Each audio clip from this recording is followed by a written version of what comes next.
Segundo Samuel, capítulo de número 6. Segundo Samuel, capítulo de número 6.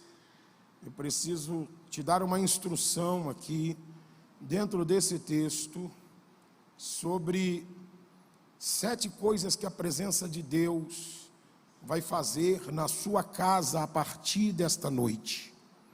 3 pessoas disseram amém, que legal, não sei se você está me ouvindo bem, eu vou falar de novo. 7 coisas que a presença de Deus vai fazer na sua casa a partir dessa noite. Oh, deu uma melhorada. Segundo livro do profeta Samuel, capítulo de número 6, verso de número 9. Segundo Samuel 6, verso de número 9. Outro dia a irmã perguntou: pastor, o que o senhor vai ler a Bíblia se o senhor tira o óculos? É porque essa minha lente ela é só para longe, eu tenho que ter aquela que é tal da meia-lua, né? Esses dias eu estava num lugar, uma irmã, dona de uma ótica, falou: pastor, eu não aguentei. Aí fui lá na ótica dela, fiz exame, eu usei 3 dias, irmão, deixei quieto lá em casa. Falei: Deus não tem negócio comigo de meia-lua, é lua cheia, né? Então, para mim ler, eu tenho que tirar o óculos. E eu tenho uns 4 de miopia, graças a Deus. Segundo Samuel, capítulo 6, verso 9, diz: e Davi teve medo do Senhor. Medo do Senhor. Há uma versão que diz teve temor. O medo é a mesma coisa. Naquele dia, e disse: como a arca do Senhor virá até a mim? Verso 10: assim, Davi não quis remover a arca do Senhor até ele, para dentro da cidade de Davi. No entanto, Davi carregou-a ao lado, para dentro da casa de Obed-edom, o geteu. E a arca do Senhor, verso 11, continuou na casa de Obed-edom, o geteu, 3 meses. Quantos meses? Quantos meses? 3 meses, 90 dias. E o Senhor abençoou Obed-edom e toda a sua casa. Verso 12, e contaram ao rei Davi, dizendo: o Senhor abençoou a casa de Obed-edom e tudo que pertence a ele, por causa da arca de Deus. Então Davi foi e fez subir a arca de Deus da casa de Obed-edom até a cidade de Davi com júbilo. E você diga comigo, amém.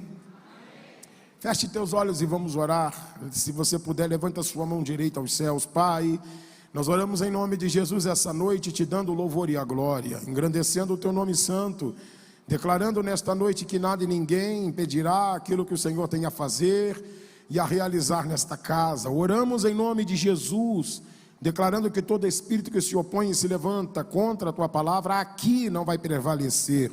Toda incredulidade, medo, dúvida, está banido, anulado, aniquilado, desfeito, destruído e destituído na noite desse dia. Solicito tua ajuda, Espírito Santo, para explicitar a tua palavra. Glorifica o teu nome aqui. Oro em o nome de Jesus, declarando que a tua palavra não voltará vazia, antes fará o que te apraz. É a nossa oração em nome de Jesus, e você diga comigo, amém.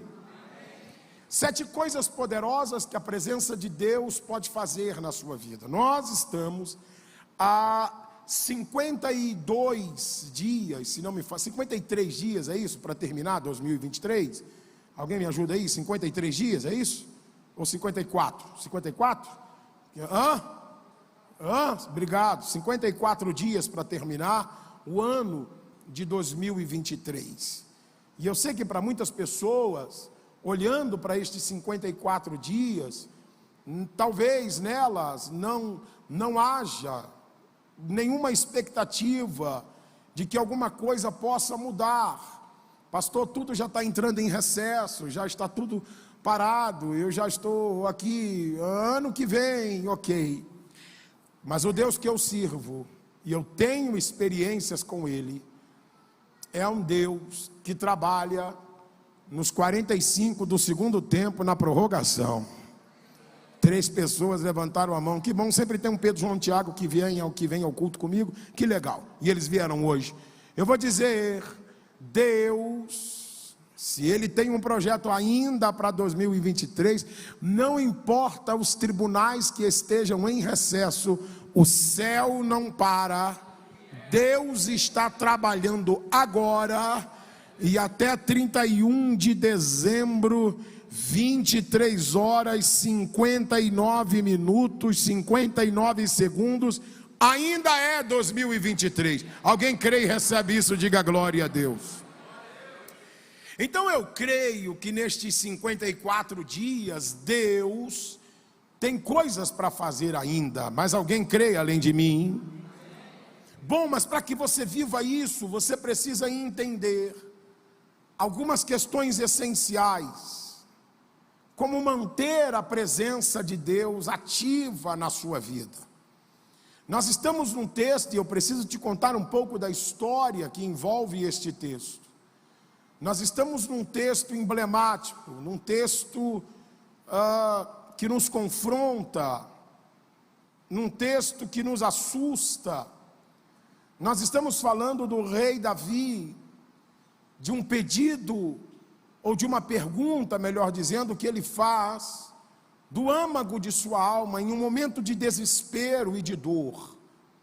Davi vai rasgar o coração, e numa região chamada Eira de Nacon, próximo de um vale, Davi vai dar um grito, no meio de 30.000 soldados, 8.000 levitas, 4.000 músicos e 4.000 cantores, instrumentos todos ali, sacerdotes. Davi dá um grito, depois de uma tragédia, alguém ferido de morte, estirado no chão perto dele, Davi grita dizendo: como virá a mim? Como conduzirei? Como carregarei a arca de Deus? Por que Davi está fazendo isso, pastor? Aí você tem que voltar um pouquinho na história. Quando Deus vai ordenar a Moisés, na construção do tabernáculo, depois de 40 dias e 40 noites, em que Moisés está em oração e jejum, perante Deus no Horebe, e que Deus dá a ele, por graça, por favor e por revelação, um templo móvel que deveria ser construído para que Deus habitasse nele, para que Deus morasse dentro daquele templo. Por que móvel? Porque eles estão na caminhada do deserto. Deus diz: esse templo vai se chamar Moisés Tabernáculo, dividido em 3 partes, o pátio, o lugar santo e o santo dos santos. Todo templo tem a sua mobília, e Deus vai falar da mobília que vai estar no templo. E dentre os móveis que iriam compor aquele templo móvel, porque quando a nuvem da presença de Deus se movia, então eles tinham que desmontar o templo, desmontar o acampamento e levar o templo até a cidade que Deus os ordenasse parar. E montavam ali tudo novamente. Durante 40 anos no deserto eles fizeram isso. Dentre essas mobílias, Deus falou de uma, e com essa Deus teve um cuidado especial. Essa mobília chamava-se Arca da Aliança do Concerto do Senhor. Era uma caixa de madeira quadrada, com uma tampa de madeira também. Toda essa caixa era revestida de grossas lâminas de ouro, tanto na parte de dentro como na parte de fora. Em cima, além destas lâminas grossas de ouro, Deus disse: o ourives vai fazer uma só peça, e nesta parte de ouro ele vai fazer ordenança de Deus.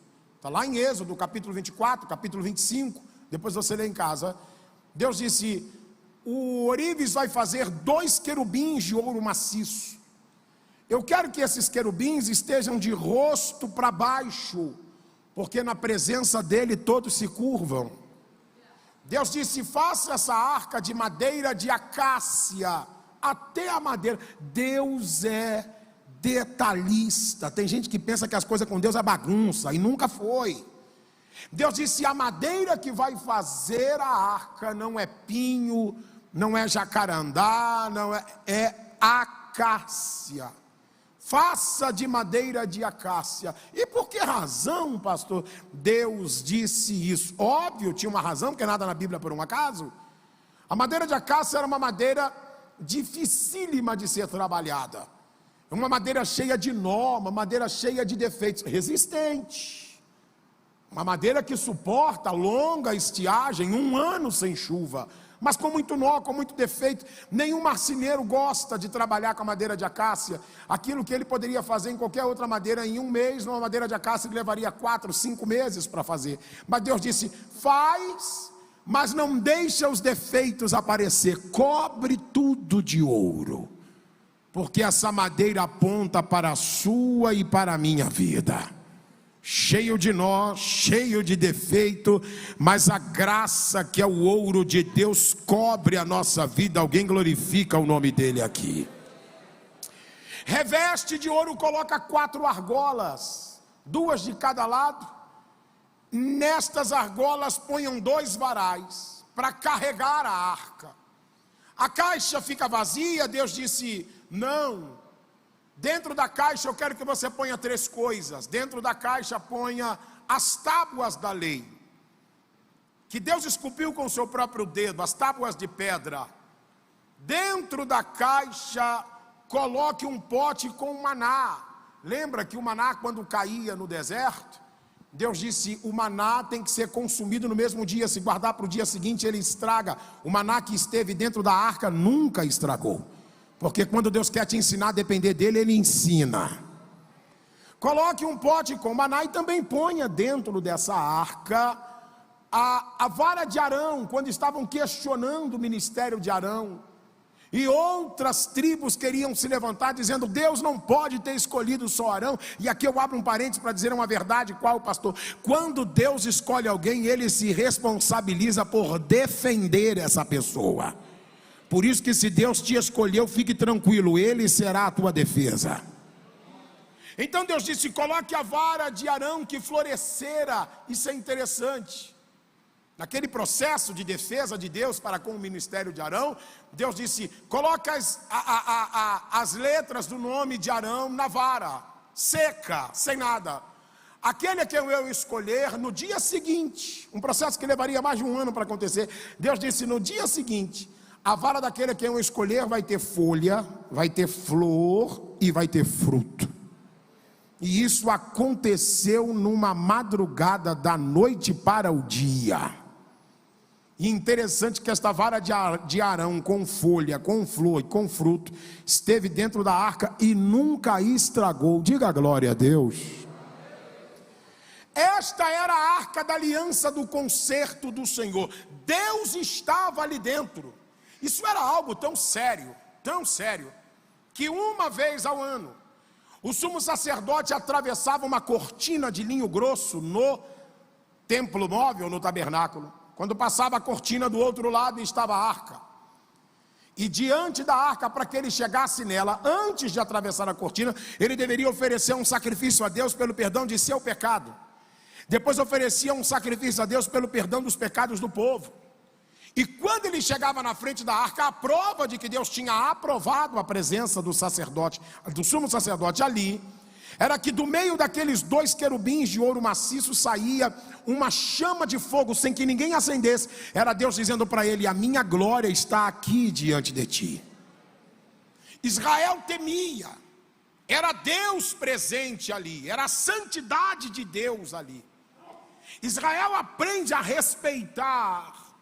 E Israel sabia, por que não dizer lá em Josué, quando a Bíblia diz que a arca, os filhos de Israel estão para atravessar o Jordão, que transbordava mais de 600 mil homens de pé, não contando mulheres e crianças, mais de 3 milhões de pessoas, iam atravessar o Jordão. Deus disse: mande que os sacerdotes vá com a arca no ombro, e quando a planta dos pés do sacerdote tocar as margens do Jordão, ele vai se abrir, como abriu o Mar Vermelho, e Israel vai atravessar a pés enxutos para o outro lado. Era a presença visível de Deus, era a teofania, a manifestação visível de Deus ali. Israel aprendeu a respeitar. Bom, eu preciso correr com a história para você entender o que está em 2 Samuel 6. Acontece que em 1 Samuel, Israel, ciente de que tem a arca, de que tem a presença de Deus, que representa Deus, que é Deus no meio deles, Em 1 Samuel capítulo 4 diz que Samuel se levantou para uma guerra e disse: vamos guerrear contra os filisteus. Perceba isso aqui, depois você lê em casa. A iniciativa da guerra em 1 Samuel não partiu de Deus. Não foi Deus quem disse: vai lá, levanta e guerreia. Não, foi Samuel que se levantou e disse: vamos guerrear. Toda vez que você cria um projeto e não convida Deus para o início dele, não chame Deus para a metade do processo. Ou Deus entra com você no início de tudo, ou ele não entra em nada. Alguém ainda está aqui comigo?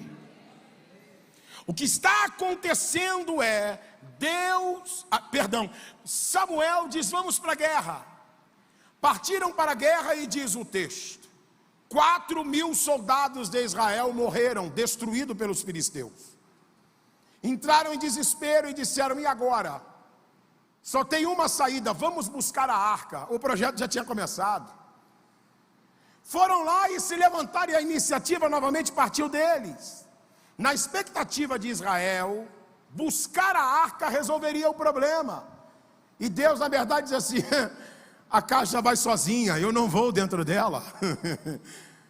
Trouxeram a arca, e quando trouxeram a arca, o prejuízo foi ainda maior. Diz o texto que mais 30.000 soldados morreram. Agora são 34.000 soldados mortos, e quando você pensa que o prejuízo parou aí, a coisa ficou ainda pior. O que foi que aconteceu? Os filisteus se empolgaram. Depois de perceber que haviam derrotado 34.000 soldados, disseram: vamos levar a caixa dourada deles, que eles dizem que é o Deus deles que está aí, vamos levar. E diz o texto que eles meteram a mão e levaram a arca. A presença de Deus foi embora. Isso é tão terrível, que a Bíblia diz em 1 Samuel que por conta da notícia de que a arca foi tomada, o sumo sacerdote Eli, ao ouvir a notícia, interessante, que ele soube que os seus 2 filhos, que eram sacerdotes, Rofini e Finéias, morreram. Ele chorou e lamentou, mas disseram para ele: sumo sacerdote Eli, não para por aí. A arca foi levada, ele entrou em desespero, deu um salto para trás, caiu, bateu o pescoço e morreu na hora. Foi uma tragédia tão grande, uma sequência de tragédias, tudo porque a presença de Deus foi embora. É por isso que você não pode abrir mão da presença. Oh, tem alguém comigo aqui? Quando a presença vai embora, me ajuda aí, cadê meu tecladista? Chama ele para me ajudar aqui. Olhe para quem está do seu lado e diga: quando a presença vai embora, os prejuízos são inevitáveis. Olha o que vai acontecer. O texto diz que morre o sumo sacerdote, morre seus 2 filhos, morre a nora do sumo sacerdote, estava grávida para dar à luz a um filho. Quando ela soube da notícia que morreu o marido e que a arca foi levada, ela dá à luz ao filho. O nome do filho passa a ser Icabô, que quer dizer a glória de Deus foi embora. E ela morre logo em seguida. Os prejuízos estão ali, tudo porque a presença de Deus foi embora. Israel vai entrar em um período de decadência. Israel vai entrar em um período de solidão. Porque guarde o que eu vou lhe dizer, você pode perder tudo, mas existe algo que você não pode perder nunca, em hipótese alguma. É a presença de Deus na sua vida. Pastor, o senhor está dizendo para mim que eu posso perder até a saúde? E Jó perdeu o quê? Mas porque a presença estava lá, a saúde dele foi restituída. Quando você tem presença de Deus na vida, oh, eu sinto Deus aqui nessa casa. Não importa o que tenha sido tirado, a presença vai trazer de volta o que você perdeu. Israel vai entrar em um período de caos. A arca está em poder dos filisteus. Lá diante dos filisteus vai acontecer algo marcante, porque os filisteus estavam tão empolgados que eles tinham levado a caixa dourada de Israel. que se empolgaram, pegaram a arca e colocaram a arca nos pés de Dagom. Dagom era uma divindade que ele era metade peixe, metade homem. E os filisteus ficaram tão empolgados com a vitória, com os 34 mil mortos, que pegaram a caixa dourada, colocaram nos pés de Dagom e disseram: ei Dagom, aquela imagem enorme de mais de 3 metros de altura. Disseram: Dagom, você derrotou o Deus da caixa dourada. O que Dagom não sabia é que pela madrugada, eu estou parafraseando para você entender melhor, o Deus da caixa dourada deu uma olhadinha para cima e falou: ei Dagom, na minha frente ninguém fica de pé. Quando os sacerdotes de Dagom abriram o templo pela manhã, a Bíblia diz que Dagom estava de cara no chão na frente da arca. Levante as suas mãos e glorifica o nome dele. Bom, deixa eu correr aqui para chegar um momento muito profético dessa palavra. Os filisteus agora entendem, depois de várias tragédias que lhes aconteceu, decidem mandar a arca de volta para Israel. Colocam a arca em cima de um carro de boi, mandam a arca de volta. A arca retorna para Israel, mas ela não vai para o templo, ela vai para a casa de um homem chamado Abinadab, que era sacerdote. Tinha um filho chamado Eleazar, que também era sacerdote. Nesse processo a arca vai ficar na casa de Abinadab 20 anos, diga comigo, 20 anos. Durante 20 anos na casa de Abinadab, sacerdote, com filho sacerdote. Durante 20 anos, nada vezes nada mudou na sua casa. Por que não? Porque não importa a função que você exerce. O que importa é o valor que você dá para a presença. O problema de muitas pessoas, olha aqui para mim em Brasília, Asa Norte. O problema de muitas pessoas é quando elas se acostumam com aquilo que é sagrado. Escute o que eu vou lhe dizer: sagrado não deixou de ser sagrado. Se tem algo que Deus quer, é que você tenha zelo pela presença dele. Por isso que Davi um dia disse: o zelo pela tua presença me devora. Sabe o que Davi está dizendo? Eu ando preocupado em manter a tua presença perto de mim. Levante as suas duas mãos e adore o nome dele nessa casa. Adore mesmo, levante as duas se você puder, e adore o nome dele por pelo menos uns 30 segundos, faça isso.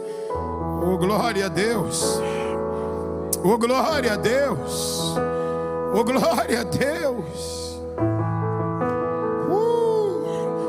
Aleluia, aleluia, aleluia, aleluia, aleluia, aleluia, aleluia. Isso é tão sério, Brasília, que Deus disse: aquele que me desprezar, eu o desprezarei, e aquele que me honrar, eu o honrarei. Não queira que Deus seja para você o que você não é para Ele. Deus não é uma caixa de depósito expresso ou de saque, que você chega perto dele só na hora que está precisando de dinheiro. Alguém está aqui ainda ou foi embora? Tem hora que a gente confunde Deus com aquela caixinha, com aquela maquininha vermelha. E aí o que vai acontecer? 20 anos na casa de Abinadab. Durante aqueles 20 anos, nasce 2 filhos, e Abinadab, um deles chama-se Uzá, que cresceu passando dentro de casa, andando para lá e para cá, vendo aquela caixa dourada no meio da sala, e o pai dizendo: isso é uma caixinha que está aí. Sério, Abinadab. Os anos se foram, Saul passou, Davi assumiu o trono. Davi é ungido a rei 3 vezes. Parece que está tudo ok. Davi disse: está faltando alguma coisa. O que é, rei? Cadê a arca? Oh glória, estou sentindo Deus aqui, irmão. Ai, ai, ai. Chegaram para ele e disseram: rei, a arca está em Kiriat Jearim, que era uma cidade distante de Jerusalém. E aonde está a arca? Está dentro da casa de um sacerdote chamado Abinadab. Davi disse: vamos buscá-la.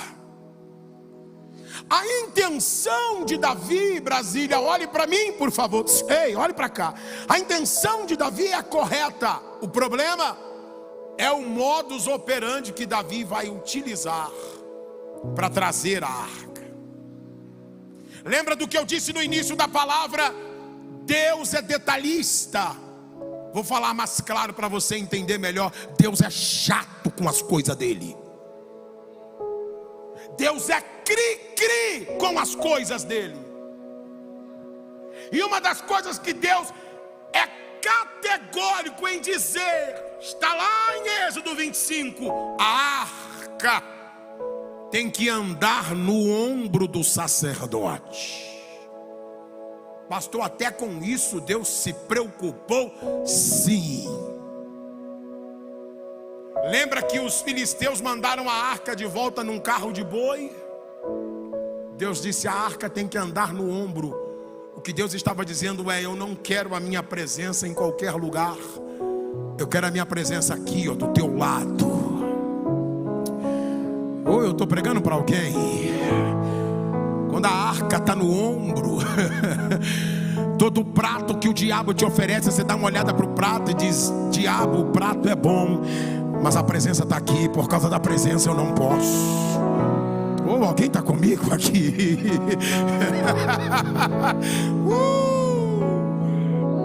Oh, glória! Eu estou sentindo Deus nessa casa, irmão. Ai, ai, ai. Toda vez que o diabo oferece alguma coisa, pastor César, você dá uma olhadinha e diz assim: ok, diabo, a proposta é boa, mas de pensar que a arca está aqui.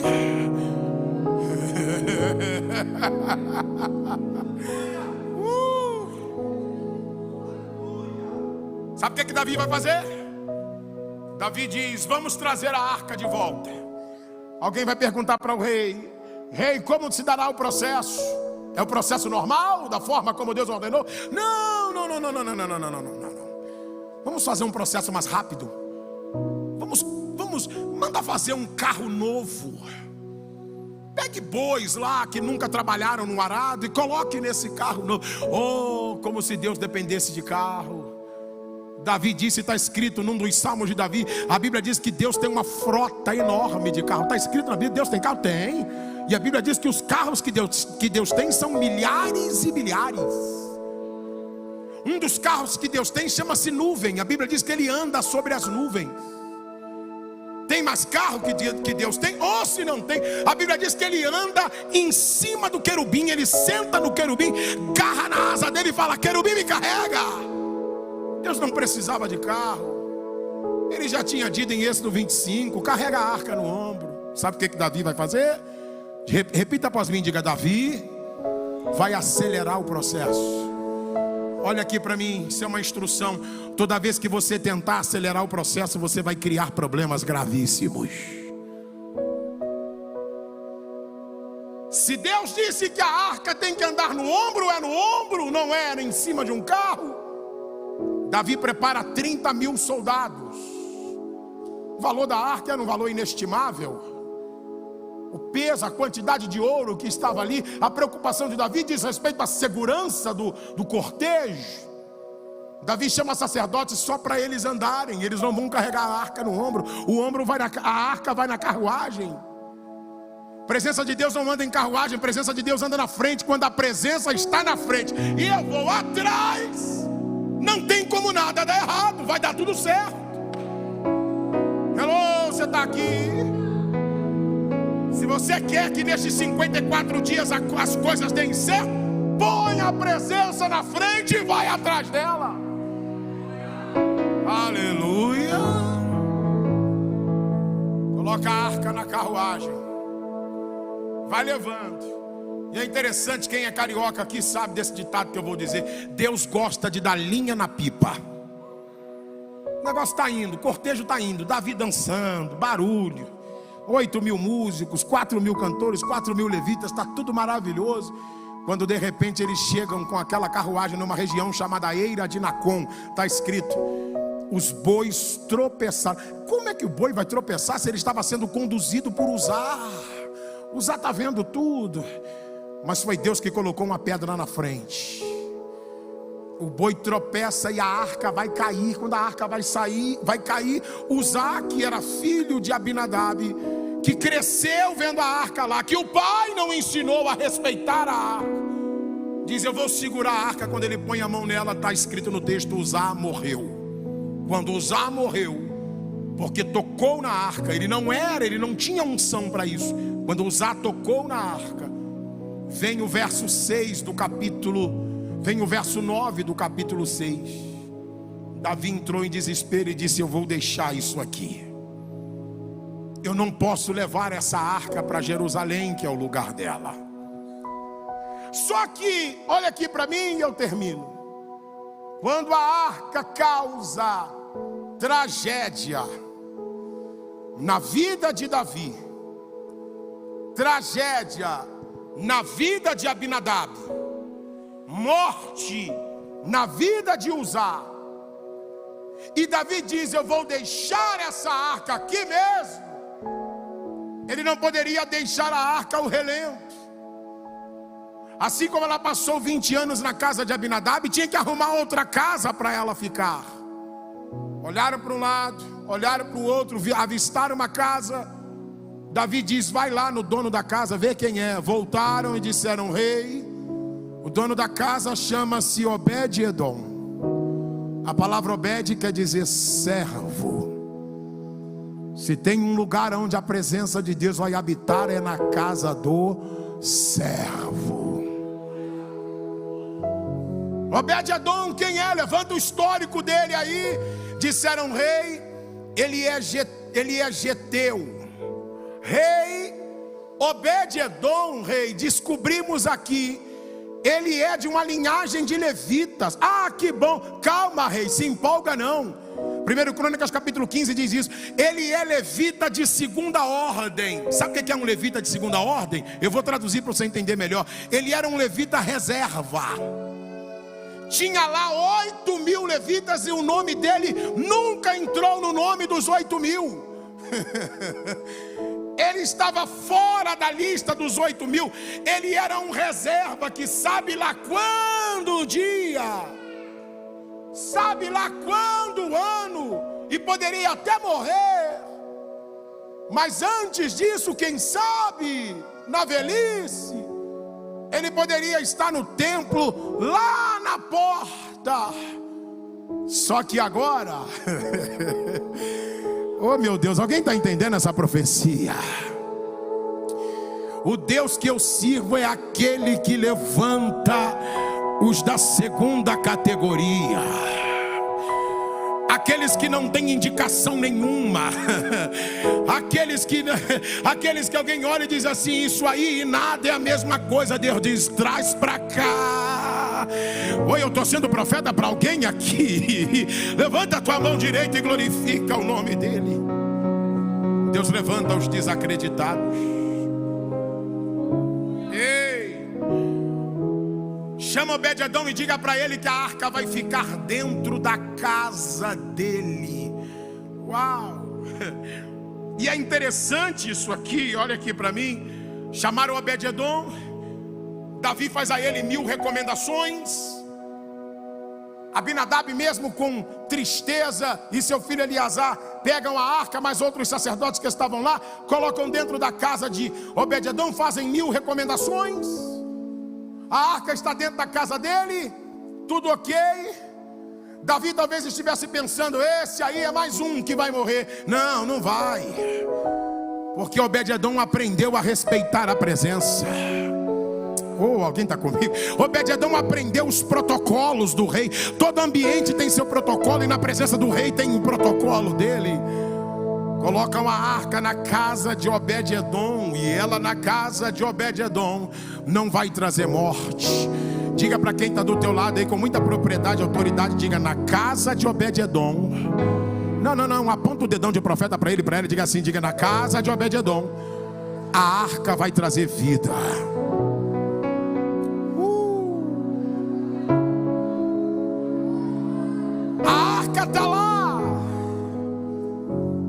a casa dele. E é interessante que na casa de Abinadab a arca ficou 20 anos. Quantos anos?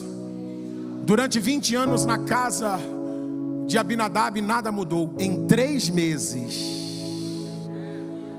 Está percebendo que alguém está aqui? Em 3 meses, na casa de Obed-edom, a arca causou uma revolução. Eu estou pregando para alguém nessa casa. Diga para quem está do teu lado, diga assim: não vai ser muito tempo. Não, diga com propriedade e autoridade, diga 90 dias. Não, meu irmão, dá um brado nesse crente, que isso aqui, eu não estou brincando aqui de culto, não, isso aqui é coisa séria. Diga para ele e para ela, diga: em 90 dias, tudo vai virar na história da sua existência. Se alguém está recebendo isso aqui, libera um grito de glória aqui dentro dessa casa hoje.